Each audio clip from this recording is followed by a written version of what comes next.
সুপ্রিয় শিক্ষার্থী, আজকে এই অনলাইন ক্লাসে তোমাদের স্বাগত জানাচ্ছি। আমি Mohammad Masud Rana, lecturer accounting, NS government college.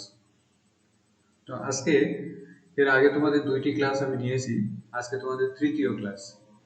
এর আগে নিশ্চয়ই তোমরা বুঝতে পেরেছো যে টেবুলার অ্যানালাইসিস কিভাবে করতে হয়, কিভাবে তোমার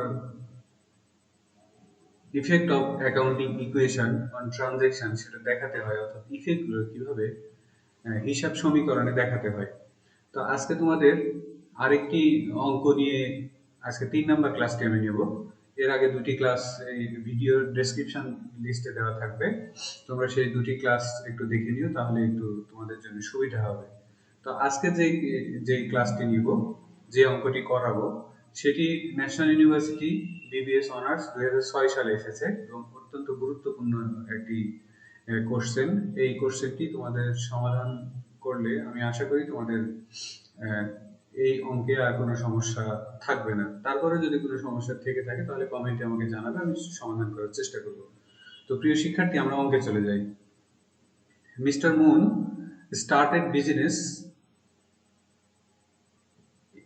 Mr. Moon started his own delivery service on January 1, 2005. The following transactions occurred during the month of January. অর্থাৎ মিস্টার মুন একটা ব্যবসা শুরু করেছে, সেই ব্যবসার নাম কি? ডেলিভারি সার্ভিস, এবং সেটি কত? জানুয়ারি 1, 2005 সালে। The following transactions occurred during the month of January. Mr. Moon invested টাকা 20,000 cash in the business. দেখো, mister moon invested cash 20,000 in the business. Mister moon 20,000 টাকা ক্যাশ ব্যবসাতে বিনিয়োগ করেছে। তো এটা অন্যভাবে বলা যায়, mister moon started business with cash টাকা 20,000। তার মানে 20,000 টাকা ক্যাশ বাড়লো এবং 20,000 টাকা অপরপক্ষে কি বাড়বে? ক্যাপিটাল বাড়বে। তো আমরা একটা একটা করে আলোচনা করি এবং সেটি কিভাবে ইকুয়েশনের উপর প্রভাব ফেলে সেটি দেখার চেষ্টা করি। তারপরে আমি একবার অঙ্কটা একটু পড়ে নিই, তোমরা একটু শোনো। মিস্টার মুন ইনভেস্টেড টাকা 20,000 cash in the business, purchased a van for deliveries for টাকা 10,000, and Moon paid টাকা 2,000 in cash and signed a note payable for the remaining balance. জানুয়ারি 5 তারিখ বলেছে paid টাকা 500 for office rent for the month. জানুয়ারি 7 তারিখে perform টাকা 2,400 of service on account. January 9 withdrawn টাকা 200 in cash for personal use. January 13 purchased supplies for টাকা 500 on account. January 17 received cash টাকা 750 for service provided on January 7. January 26 made a cash payment of টাকা 5,500 in the notes payable. January 28 received cash টাকা 1,600 as full settlement of remaining money for service provided on January 7. January 31 paid টাকা 1,000 for employee salaries. Requirement হচ্ছে show the effect of each of the above transactions on the accounting equation. তো প্রিয় শিক্ষার্থীরা, আমরা প্রকৃত পক্ষে যে অঙ্ক, সেই অঙ্কে চলে যাই। তোমরা একটু খেয়াল করো, প্রথমে যেটি আছে, mister moon started own delivery service on January 1, 2005. The following transactions occurred during the month of January. January 1, Mr. Moon invested টাকা 20,000 cash in the business. Mr. Moon 20,000 টাকা ব্যবসায় বিনিয়োগ করলো। তো আমরা এর আগের মতো আবারও বলি যে বিনিয়োগ যদি করা হয় তাহলে ক্যাশ বাড়বে প্রতিষ্ঠানে, এবং যেহেতু ওপেনিং ক্যাপিটাল বা শুরুতেই বিনিয়োগ দিয়েই ব্যবসা শুরু করা হচ্ছে, সুতরাং এটি হবে ক্যাপিটাল, অর্থাৎ ক্যাপিটাল বাড়বে এবং ক্যাশ বাড়বে। দেখো, আমরা এভাবে ঘরটা আগে রেডি করে নিব। তো এই হচ্ছে আমাদের যে ইকুয়েশনটা করব, সেই টেবুলার ফর্মটা করব, সেই টেবুলার ফরম্যাট সলভ এটি। উপরে হেডিং দিতে হবে effect of transaction on accounting equation. তো আমরা প্রথমে ডেটের ঘরে দেখো জানুয়ারি 1 যথারীতি। তারপরে ক্যাশ আমাদের বেড়ে গেল 20,000 টাকা, কারণ 20,000 টাকা নিয়ে ব্যবসা শুরু করেছে, ক্যাশ বাড়বে। আবার ওই পক্ষে কি বাড়লো? ক্যাপিটাল বাড়লো। আর রিমার্কসের পরে আমরা কি লিখবো? ইনভেস্টমেন্ট। যেহেতু ওপেনিং ইনভেস্টমেন্ট সেহেতু ইনভেস্টমেন্ট রিমার্কসের ঘরে লিখবো। আবারও বলে দিই, রিমার্কসের ঘরে আমরা সেই লেনদেনগুলির নামই উল্লেখ করব যেগুলো ক্যাপিটালকে পরিবর্তন করে। যেগুলো ক্যাপিটালকে পরিবর্তন করে না সেগুলো কিন্তু প্রিয় শিক্ষার্থী আমরা লিখব না। এখন দেখো, এই যে ইনভেস্টমেন্টটা আমরা লিখে দিলাম। এরপরে জানুয়ারি 2 purchased A van for deliveries for টাকা 10,000, মুন পেইড টাকা 2,000 in cash and signed a note payable for the remaining balance। তার মানে একটি ভ্যান ক্রয় করা হলো, কি জন্য? Van for deliveries, delivery van. তো ডেলিভারি ভ্যান হচ্ছে এক ধরনের অ্যাসেট, প্রতিষ্ঠানের হচ্ছে সম্পদ। তাহলে ডেলিভারি ভ্যান নামে একটা কলাম করতে হবে। তো ডেলিভারি ভ্যান নামে কলাম আমরা দেখো করেছি, ডি ডট ভ্যান লেখা আছে, এটি ডেলিভারি ভ্যান। তো ডেলিভারি ভ্যান 10,000 টাকার বাড়বে, আর যেহেতু 2,000 টাকা ক্যাশ পেমেন্ট দেওয়া হলো তাহলে 2,000 টাকা কমে যাবে। আর 10,000 টাকার ডেলিভারি ভ্যান ক্রয় করেছি, 2,000 টাকা ক্যাশ দিয়েছি, আর রিমেইনিং যে 8,000 ব্যালেন্স আমাদের হাতে থাকতেছে সেই 8,000 টাকা কি বলেছে? সাইন্ড এ নোট পেয়েবল, সাইন্ড এ নোট পেয়েবল। তার মানে নোট পেয়েবলটা বেড়ে যাবে। তাহলে প্রিয় শিক্ষার্থী দেখো আমরা কোথায় চেঞ্জ করব, জানুয়ারি 2 তারিখ, তারপরে এখানে ক্যাশ দেখো 2,000 টাকা কমে গেছে কারণ 2,000 টাকা আমরা ক্যাশ দিয়েছি। তারপরে দেখো ডেলিভারি ভ্যান 10,000 টাকা বেড়ে গেছে কারণ 10,000 টাকা দামের ডেলিভারি ভ্যান আমরা ক্রয় করেছি, এবং ওই যে 8,000 টাকা নোটস পেয়েবল আমরা সাইন করেছিলাম সেই নোটস পেয়েবল 8,000 টাকা বেড়ে গেল।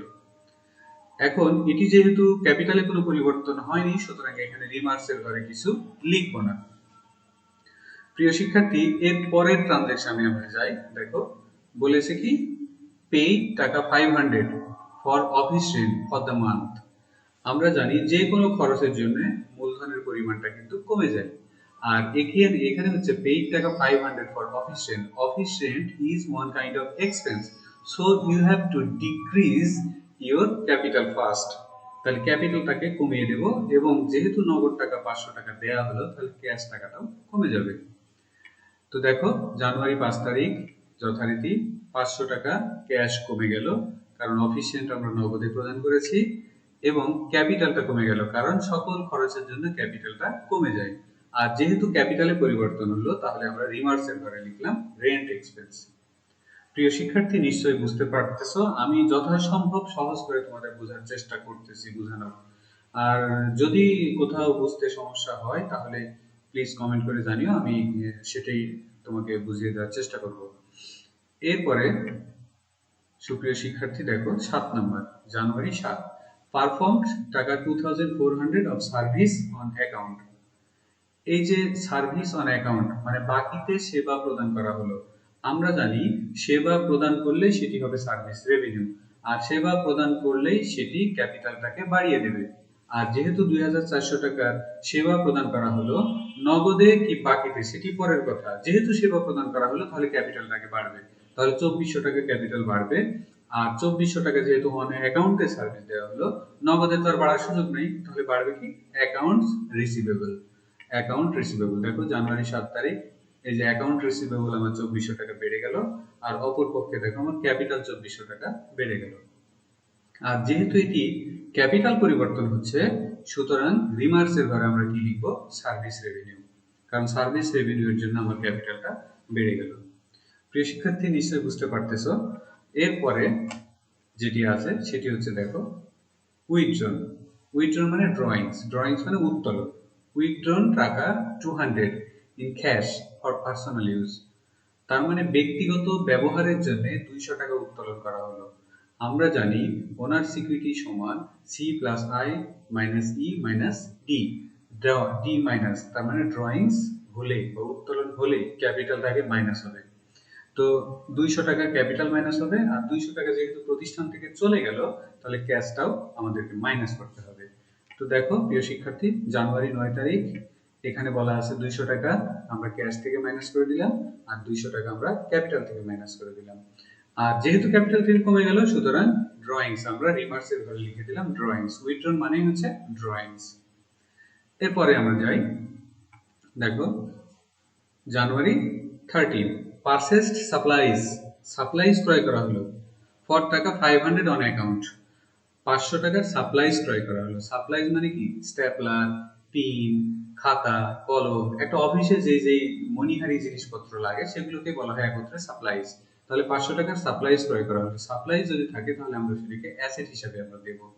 তাহলে সাপ্লাইজের নামে তোমাকে কি করতে হবে? একটা ঘর করতে হবে। তো সাপ্লাইজের নামে যখন একটা ঘর করব, দেখো সাপ্লাইজ 500, এই যে সাপ্লাইজের একটা ঘর দেখানো আছে। প্রিয় শিক্ষার্থী, আমরা দেখি পোস্টিং কিভাবে হবে। জানুয়ারি এই যে 9, আমরা লাল কালি দিয়ে দেখাচ্ছি যে যেটা রিসেন্ট চেঞ্জ হচ্ছে, আর বাকিগুলো কিন্তু ব্ল্যাক কালারে আছে, তাহলে তোমাদের বুঝতে সুবিধা হবে। তো এখানে জানুয়ারি 13, এরপরে দেখো এই যে 500 টাকা সাপ্লাইজ বেড়ে গেল, আর 500 টাকা কি হলো? অ্যাকাউন্টস পেয়েবল বেড়ে গেল। কেন অ্যাকাউন্টস পেয়েবল বেড়ে গেল? আমরা তো সাপ্লাইজ ক্রয় করলাম, এটা তো খরচ বলতে পারতে না, এটা সম্পদ ক্রয়। সম্পদ ক্রয়ের জন্য কখনো ক্যাপিটালটা কমবে না। সম্পদ ক্রয়ের ফলে ক্যাপিটাল কখনো কমবে না। যেহেতু এটি সম্পদ ক্রয়, তাহলে ক্যাপিটালে যাওয়ার কোনো সুযোগ নেই। আর সাপ্লাইজ ক্রয় করা হলে সাপ্লাইজ বেড়ে গেল, আর যেহেতু অন অ্যাকাউন্ট বাকিতে, সুতরাং অ্যাকাউন্টস পেয়েবলটা বেড়ে গেল। এখন আমরা পরের ট্রানজেকশনে যাই। জানুয়ারি 17, রিসিভড ক্যাশ টাকা 750 টাকা ক্যাশ রিসিভ করা হলো for service provided on January 7। জানুয়ারি 7 তারিখে যে আমরা সার্ভিস দিয়েছিলাম, জানুয়ারি 7 তারিখে দেখো 2400 টাকা এই যে সার্ভিস, এই 2400 টাকা আমাদের কি আছে? অ্যাকাউন্ট রিসিভেবলের দিকে 2400 টাকা আছে। এই অ্যাকাউন্ট রিসিভেবলের এই 2400 টাকা, অ্যাকাউন্ট রিসিভেবলের এই 2400 টাকা থেকে 750 টাকা আমরা পেলাম। 750 টাকা পেলাম। তাহলে 750 টাকা যদি পাই, তো অ্যাকাউন্ট রিসিভেবলটা 750 টাকা কমে যাবে, আর ক্যাশ 750 টাকা বেড়ে যাবে। এই সার্ভিসের জন্য ক্যাপিটাল বাড়বে না। কেন? কারণ আগে আমরা সার্ভিস দিয়েছি, তখন একবার ক্যাপিটালটাকে বাড়িয়েছি, নতুন ভাবে আমরা শুধু টাকাটা পাচ্ছি। তাহলে নগদ টাকা বাড়বে আর অ্যাকাউন্ট রিসিভেবলটা কমে যাবে। দেখো জানুয়ারি 17 তারিখ, এই যে ক্যাশ বেড়ে গেল 750 টাকা, আর অ্যাকাউন্ট রিসিভেবল 750 টাকা কমে গেল।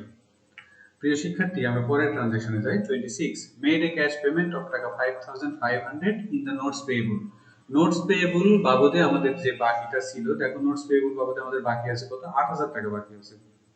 প্রিয় শিক্ষার্থী, এখানে দেখো নোটস পেয়েবলের ঘরে 8000 টাকা বাকি আছে। এই 8000 টাকা বাকির মধ্যে মাত্র 5500 টাকা আমরা এখন দিচ্ছি, পেমেন্ট দিচ্ছি। তাহলে নগদ টাকা 5500 কমে যাবে। আবার ওদিকে নোটস পেয়েবলের আগের 8000 টাকা থাকবে না। এই 8000 টাকা থেকে 5500 টাকা কিন্তু কমে যাবে। তাহলে 5500 টাকা আমরা নোটস পেয়েবল থেকে মাইনাস করব, 5500 টাকা আমরা ক্যাশ থেকে মাইনাস করব।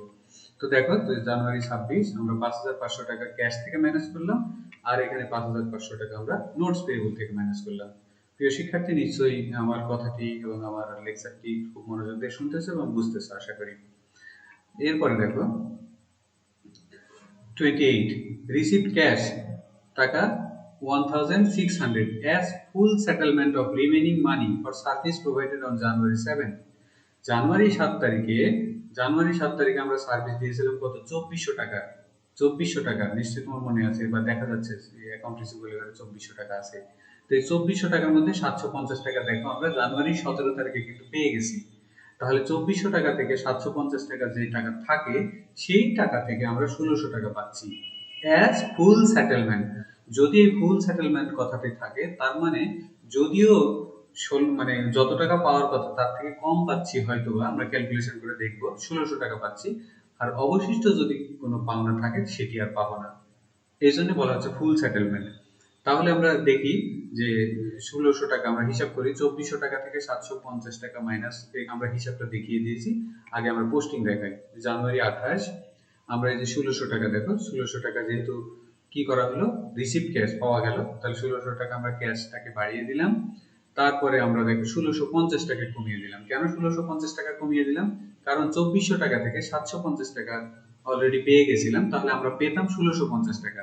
1650 টাকার মধ্যে এখন পাচ্ছি 1600 টাকা, আর 50 টাকা আমরা পাচ্ছি না। এই 50 টাকা আমাদের কি? খরচ।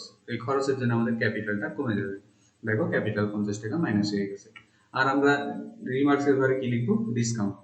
আমরা ক্যালকুলেশনটা দেখাচ্ছি প্রিয় শিক্ষার্থী, এখানে খেয়াল করো। এই যে অ্যাকাউন্ট রিসিভেবল 2400 ছিল, তারপর ক্যাশ রিসিভ করছি 750, তাহলে রিমেইনিং ব্যালেন্স থাকতেছে 1650।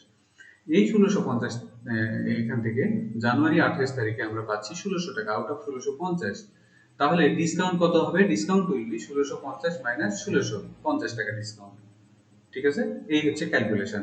তোমরা নিশ্চয়ই বুঝতে পেরেছো। এরপরে প্রিয় শিক্ষার্থী আমরা দেখি 31. I think this transaction is the last transaction for this math. 31 paid টাকা 1000 for the employee salary. 31 তারিখে বলেছে 1000 টাকা এমপ্লয়ি স্যালারি প্রদান করা হলো। স্যালারি হচ্ছে এক ধরনের খরচ, আর খরচ হলে মূলধন কমে যাবে, এবং নগদে যেহেতু প্রদান করা হলো তাহলে ক্যাপিটালটাও নগদ টাকাটাও কমে যাবে। তাহলে স্যালারির জন্য ক্যাপিটাল মাইনাস ক্যাশ মাইনাস। তো দেখো ক্যাপিটাল আমরা তারিখ দিলাম 31 তারিখ, ক্যাশ আমরা মাইনাস করলাম, ক্যাপিটাল মাইনাস করলাম, আর এখানে লিখে দিলাম স্যালারিজ। কেন? রিমার্কসের ঘরে মূলধন চেঞ্জ হলে লিখতে হয়। প্রিয় শিক্ষার্থী দেখো, এই হচ্ছে আমাদের effect of transaction on accounting equation. আমাদের নিচে এখন কিছু কাজ আছে, সেই কাজগুলো আমরা একটু দেখব।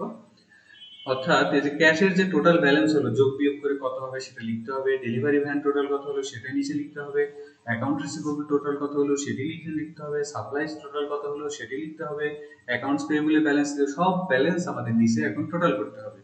তো দেখো এই যে আমরা লিখলাম টোটাল, তারপরে ক্যাশের ব্যালেন্স কত আসছে 13,150 টাকা, ক্যাশ 20,000 টাকা মাইনাস 2,000 টাকা মাইনাস 500 টাকা মাইনাস 200 টাকা প্লাস 750 টাকা মাইনাস 5,500 টাকা, এইভাবে আসতেছে 13,150। এরপরে দেখো ডেলিভারি ভ্যান একটাই ট্রানজাকশন 10,000 টাকা সরাসরি নিচে চলে আসলো। অ্যাকাউন্ট রিসিভেবল আর কিছু থাকে না, কারণ 2400 টাকা থেকে আগে পেয়েছিলাম 750 টাকা, পরে 1650 টাকা পেলাম অ্যাজ ফুল সেটেলমেন্ট, তাহলে আমার নীল। সাপ্লাইজ 500 টাকা 500 টাকা থেকে গেল, অ্যাকাউন্টস পেয়েবল 500 টাকা 500 টাকা থেকে গেল, নোটস পেয়েবল 8,000 টাকা থেকে 5,500 টাকা মাইনাস, তাহলে 2500 টাকা থাকলো, আর ক্যাপিটাল সবকিছু ক্যালকুলেশন করে আসলো 20,650। এখন বাম পাশে 13,150 10,500, আর ডান পাশে হচ্ছে 500 2,500 এবং 20,650। এখন তোমাকে যোগ করে দেখাতে হবে।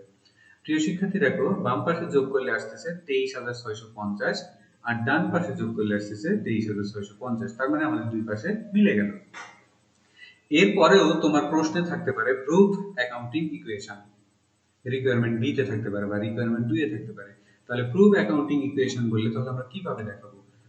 তো সেটি প্রুফ অ্যাকাউন্টিং ইকুয়েশন বললে আমরা আগামী ক্লাসে তোমাদের দেখানোর চেষ্টা করব প্রিয় শিক্ষার্থী। তাহলে এই ভিডিও 2 নাম্বার ক্লাসে আমি তোমাদের দেখানোর চেষ্টা করেছি কিভাবে অ্যাকাউন্টিং ইকুয়েশনটাকে প্রুভ করতে হয়। তো যেহেতু 2 নাম্বার ক্লাসে তোমাদের দেখানোর চেষ্টা করেছি, তাহলে নেক্সট ক্লাসে আমি আবারও সেটি দেখানোর চেষ্টা করব।